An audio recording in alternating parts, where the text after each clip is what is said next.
Godwin John ministries வழங்கும் தினம் ஒரு சத்திய வார்த்தை. இந்த ஆடியோ நிகழ்ச்சிக்கு உங்களை அன்புடன் வரவேற்கிறோம்.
பிரியமானவர்களே, இயேசு கிறிஸ்துவின் பரிசுத்த நாமத்தினாலே வாழ்த்துக்கள்.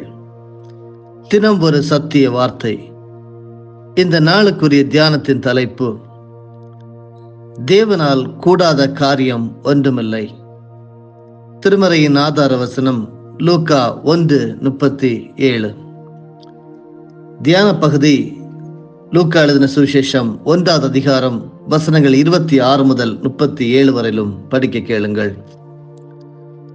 6ஆம் மாதத்திலே காபிரியேல் என்னும் தூதன் கலிலேயாவில் உள்ள நாசரேத் என்னும் ஊரில் தாவீதின் வம்சத்தானாகிய யோசேப்பு என்கிற நாமமுள்ள புருஷனுக்கு நியமிக்கப்பட்டிருந்த ஒரு கன்னிகை இடத்திற்கு தேவனாலே அனுப்பப்பட்டான். அந்த கன்னிகையின் பெயர் மரியாள். அவள் இருந்த வீட்டில் தேவதூதன் பிரவேசித்து, கிருபை பெற்றவளே வாழ்க, கர்த்தர் உன்னுடனே இருக்கிறார், ஸ்திரீகளுக்குள்ளே நீ ஆசீர்வதிக்கப்பட்டவள் என்றான். அவளோ அவனை கண்டு அவன் வார்த்தையினால் கலங்கி இந்த வாழ்த்துதல் எப்படிப்பட்டதோ என்று சிந்தித்துக் கொண்டிருந்தாள். தேவதூதன் அவளை நோக்கி, மரியாளே, பயப்படாதே, நீ தேவனிடத்தில் கிருபை பெற்றாய். இதோ நீ கர்ப்பவதியாகி ஒரு குமாரனை பெறுவாய், அவருக்கு இயேசு என்று பெயரிடுவாயாக. அவர் பெரியவராயிருப்பார், உன்னதமானவருடைய குமாரன் என்னப்படுவார். கர்த்தராகிய தேவன் அவருடைய பிதாவாகிய தாவீதின் சிங்காசனத்தை அவருக்கு கொடுப்பார். அவர் யாக்கோபின் குடும்பத்தாரை என்றென்றைக்கும் அரசாளுவார், அவருடைய ராஜ்யத்துக்கு முடிவிராது என்றான்.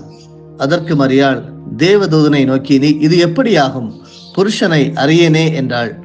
தேவதூதன் அவளுக்கு பிரதியுத்தரமாக, பரிசுத்த ஆவி உன்மேல் வரும், உன்னதமானுடைய பலம் உன்மேல் நிழலிடும், ஆதலால் உன்னிடத்தில் பிறக்கும் பரிசுத்தம் உள்ளது தேவனுடைய குமாரன் என்னப்படும். இதோ உனக்கு இனத்தாளாயிருக்கிற எலிசபெத்தும் தன் முதிர் வயதிலே ஒரு புத்திரனை கற்பந்தரித்திருக்கிறாள். மலடி எனப்பட்ட அவளுக்கு இது 6ஆம் மாதம். தேவனால் கூடாத காரியம் ஒன்றுமில்லை என்றான். அருமையானவர்களே, பயத்திற்கு முற்றுப்புள்ளி வைப்பதே கிறிஸ்து பிறப்பின் நோக்கம். எதிரிகளாலும் வியாதிகளாலும் உண்டாகும் பயத்தை இயேசுவின் பிறப்பு எவ்விதமாக துரத்துகிறதென்று இன்று யெகோவாவின் 7 உடன்படிக்கை நாமங்களில் வெளிப்படுத்தப்பட்ட மீட்பின் ஆசீர்வாதங்களே நமது பயங்களுக்கு மாற்று மருந்தாகும். இந்த நாளிலே அந்த பயத்தை விரட்டும் இந்த 7 நாமங்களை நாம் சற்று தியானிப்போம். முதலாவதாக யெகோவா ஈரே. பலிக்காக தேவன் ஒரு ஆட்டுக்குட்டியை கொடுத்த இடத்திற்கு ஆபிரகாம் யெகோவா ஈரே என பெயரிட்டார். கர்த்தர் பார்த்து கொண்டார் என்று ஆனந்த முழக்கமிட்டு அவர் மலையிலிருந்து இறங்கினார். இந்த சம்பவத்தை குறிப்பிட்டு யோவான் 8:56 இயேசு சொல்லுகிறார், ஆபிரகாம் எனது நாளை காண ஆசையாயிருந்தார், கண்டு களி கூர்ந்தார் என்று எழுதப்பட்டிருக்கிறது. இரண்டாவதாக யெகோவா ராஃபா. எகிப்தியர் மீது கர்த்தர் கொண்டு வந்த வியாதிகள் பயங்கரமானவை. அப்பொழுதுதான் அந்த அடிமைத்தன நாட்டிலிருந்து அடியெடுத்து வைத்திருந்த இஸ்ரவேலரின் மனக்கண்களில் எகிப்தியர் பட்ட பாடு அப்படியே பதிந்திருந்தது. எனவே அவர்களால் பயப்படாமல் இருக்க முடியவில்லை. ஆனால் தேவன் தம் மக்களுக்கு ஒரு அற்புதத்தையும் அறிவிப்பையும் கொடுத்து உற்சாகப்படுத்தினார். மாறாவின் கசப்பான தண்ணீரை மதுரமாக்கினார். அத்துடன் நானே உன்னை சுகப்படுத்துகிற கர்த்தர் என வாக்கருளினார். யாத்திராகமம் 15வது அதிகாரம் வசனங்கள் 23 முதல் 26 வரையிலும் படிக்கிறோம். கிறிஸ்துவின் பிறப்பு ஆன்மீக ரீதியிலும் உடல் ரீதியிலுமான இரட்டை அற்புதம். அருமையானவர்களே, இறைவன் மனிதனானார். இது ஒரு ஆன்மீக அற்புதம். ஆண் உதவி இல்லாத ஒரு கன்னிகை கருவுறுகிறாள். உடல் ரீதியின்படி இது கூடாத காரியம். எனவே இயேசுவில் நமக்கு ஆன்மீக ரட்சிப்பு, உடல் சுகம் இரண்டும் உண்டு. அவரது இரத்தம் நம்மை சுத்திகரிக்கின்றது. அவரது ரணங்கள் நம்மை சுகப்படுத்துகின்றன. அவரது பிரசன்னத்தில் ஆரோக்கியம் வெளிப்பட்டதால் மக்கள் அவளை சூழ்ந்தனர். அவர் இன்றும் மாறாதிருக்கிறார். ஆரோக்கியம் பிள்ளைகளில் ஆகாரமன்றோ. மூன்றாவதாக யெகோவா நிசி. அமலேக்கியரை முறியடித்ததற்காக மோசே ஒரு பலிபிடம் கட்டி கர்த்தரே என் ஜெயக்கொடி என்று அர்த்தம் கொள்ளும் யெகோவா நிசி என்னும் பெயரை அதற்கு சூட்டினார். பாலகன் இயேசுவை கொல்ல ஏரோது தீட்டிய திட்டம் தோல்வி கண்டது. நமக்கு விரோதமான எந்த ஆயுதம் வாய்க்காது என்பது இறை வாக்கு. யுத்தம் நம்முடையதல்ல, நம்முடைய நாதனுடையது. அருமையானவர்களே, நம்மை விட எதிரி பலசாலியா இருக்கலாம், ஆனால் தேவனுக்கு முன் அவன் எம்மாத்திரம். உலகில் இருப்பவனிலும் உங்களில் இருப்பவர் பெரியவர் அன்றோ. தீர்க்க தரிசனத்தில் பாலகன் இயேசுவுக்கு பெயர் வல்லமையுள்ள தேவன் என்பது. அரசாட்சி அவர் மீது இருக்கிறது. அவரது ஆளுகைக்கு மீறியது எதுவும் இல்லை. நமக்கு விரோதமான சத்ருவின் சதித்திட்டங்கள் யாவற்றையும் தேவன் சங்காரம் பண்ணுவார். தேவ மக்கள் மந்திரத்திற்கோ பில்லி சிறுத்திற்கோ பயப்பட வேண்டியதில்லை. ஐயோ பிசாசு என்ன செய்து விடுவான் என்றல்ல, ஆகா தேவன் என்னென்ன செய்தார் என்றே நம்மை குறித்து சொல்லப்படும். அருமையானவர்களே, நான்காவதாக நாம் பார்க்கக்கூடிய தேவனுடைய நாமம் யெகோவா ஷாலோம். கிதியோன் செய்ய வேண்டிய பணிக்காக அவரை ஆயத்தப்படுத்திய போது கர்த்தர் அவருக்கு தோன்றி, உனக்கு சமாதானம், பயப்படாதே என்றார். அங்கு அவர் ஒரு பலிபீடம் கட்டி கர்த்தரே சமாதானம் என்று பொருள்படும்படி அதற்கு யெகோவா ஷாலோம் என்று பெயரிட்டார். பெத்லகேமின் பாலகனை ஏசாயா சமாதான பிரபு என்று அழைத்தார். நமது கால்களை சமாதானத்தின் வழியில் நடத்த உன்னத அருணோதயம் நம்மை சந்தித்திருக்கிறதென சகரியா தீர்க்க தரிசனமாய் பாடினார். மேய்ப்பருக்கு இயேசுவின் பிறப்பை அறிவித்த பரமசேனையினர் பூமியிலே சமாதானம் என்றனர். பயம் சமாதானத்தை குலைக்கும். பதட்டமும் பயமும் பயனற்றவை. நிலைமையை அவை முன்னேற்றவே முடியாது. ஆனால் நாம் தேவனிடமாக திரும்பும் போது புரிய முடியாத சமாதானம் உள்ளில் கரை புரளும். சமாதானத்தை குலைக்கும் சதாம் போன்ற சக்திகளும் சதிகளும் சங்காரமாகும். ஐந்தாவதாக நம்முடைய தேவனுடைய நாமம் யெகோவா ரா. இயேசுவின் பிறப்பு முதலாவது அறிவிக்கப்பட்டது மேய்ப்பருக்கே என்பது குறிப்பிடத்தக்கது. அவர்களுக்கு உடனே செய்தி கிடைத்தது. கிறிஸ்து பிறந்த இடத்தை தூதன் தாவீதின் ஊர் என்று அழைத்தான். தாவீதின் சங்கீதங்கள் அனைத்திலும் கிறிஸ்துவை பிரதானமாக யாவருக்கும் பிரியமாக சித்தரிப்பது 23ஆம் சங்கீதமே. யெகோவா ரா, அதாவது கர்த்தரின் மெய்ப்பராய் இருக்கிறார். மெய்ப்பரான இயேசு மிக பொருத்தமாக தமது பூவுலக வாழ்வை அரண்மனையில் அல்ல, புல்லணையில் துவங்கினார். நான் பொல்லாப்புக்கு பயப்படேன், தேவரீர் என்னோடு கூட இருக்கிறீர் என்று கர்த்தரது மெய்ப்பின் உன்னத ஆசீர்வாதத்தை 4ஆம் வசனத்தில் 23ஆம் சங்கீதத்திலே தாவீது உற்சாகமாக பாடினார். பயமில்லை, ஏனென்றால் இம்மானுவேல். தனிமை, அன்பு கலந்த ஆலோசனையின்மை, கனிவான தலைமையின்மை, இவைதான் இன்று நமது பெருங்குறைகள். அருமையானவர்களே, கிறிஸ்துவோடு நமது மெய்ப்பர் என்று பழகும் போது 23ஆம் சங்கீதத்தில் சொல்லப்பட்டுள்ள அத்தனை ஆசீர்வாதங்களும் உங்களுக்கும் எனக்கும் உரியதாகும். ஆறாவதாக நம்முடைய தேவனுடைய நாமம் யெகோவா சிட்கெனோ. இதோ நாட்கள் வரும் என்று கர்த்தர் சொல்லுகிறார். அப்பொழுது தாவீதுக்கு ஒரு நீதியுள்ள கிளையை எழும்ப பண்ணுவேன். அவருக்கு இடும் நாமம் நீதியாயிருக்கிற கர்த்தர் என்பதே. கன்னியின் வயிற்றில் உருவானவர் பரிசுத்தம் உள்ளவர் என்று அழைக்கப்பட்டார். கிறிஸ்து அல்லாது நம்மில் நன்மை ஏதுமில்லை. அருமையானவர்களை, பிசாசோ இந்த மைய கருத்தை நாம் மறந்து விடும்படி செய்து நாம் எவ்வளவு நல்லவர்களாய் இருக்கிறோமோ அந்த அளவுதான் தேவன் நம் மீது பிரியமாய் இருக்கிறார்னு விசுவாசிக்க வைக்கிறான். இதனால் ஒவ்வொரு தோல்வியும் நம்மை அதிகமாய் எதிர்மறையான பயத்தினால் நிரப்புகிறது.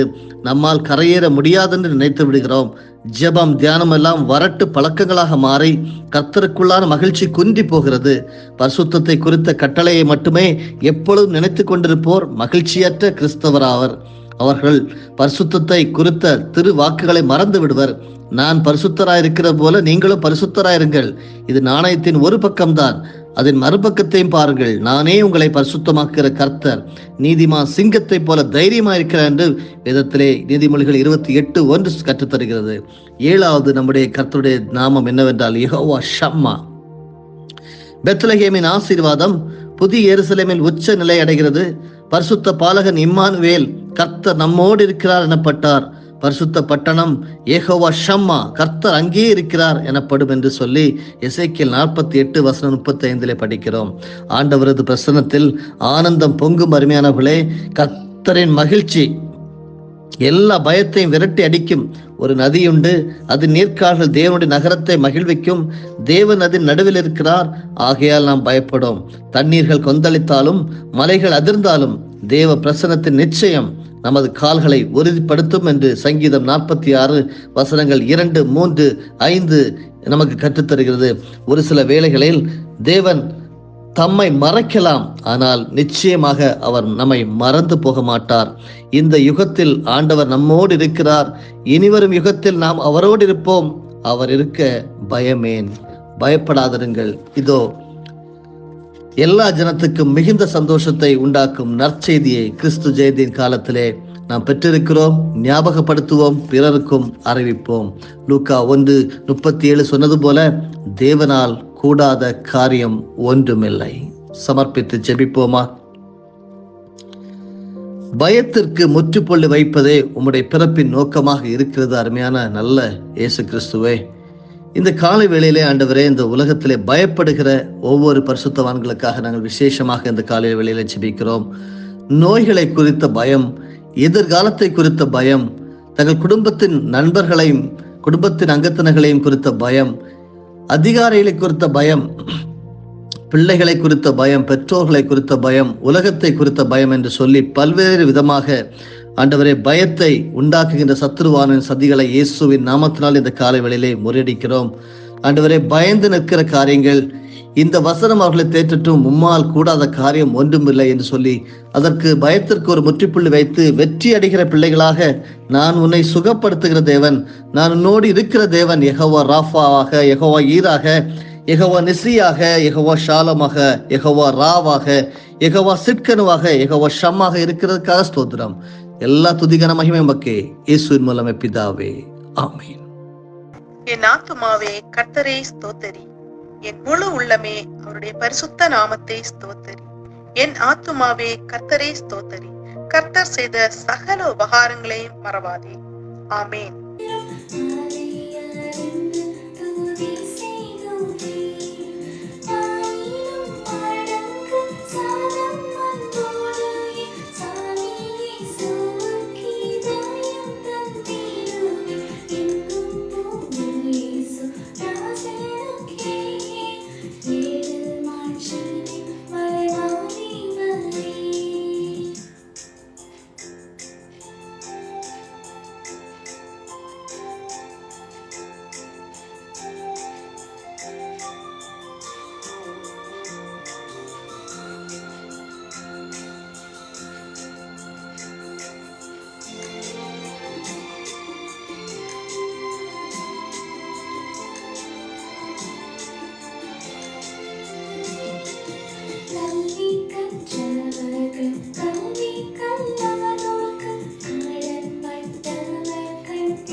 நம்முடைய ஆண்டவராகிய இயேசு கிறிஸ்துவின் மூலமாக உங்களை நாங்கள் மனமாற ஆசீர்வதிக்கிறோம்.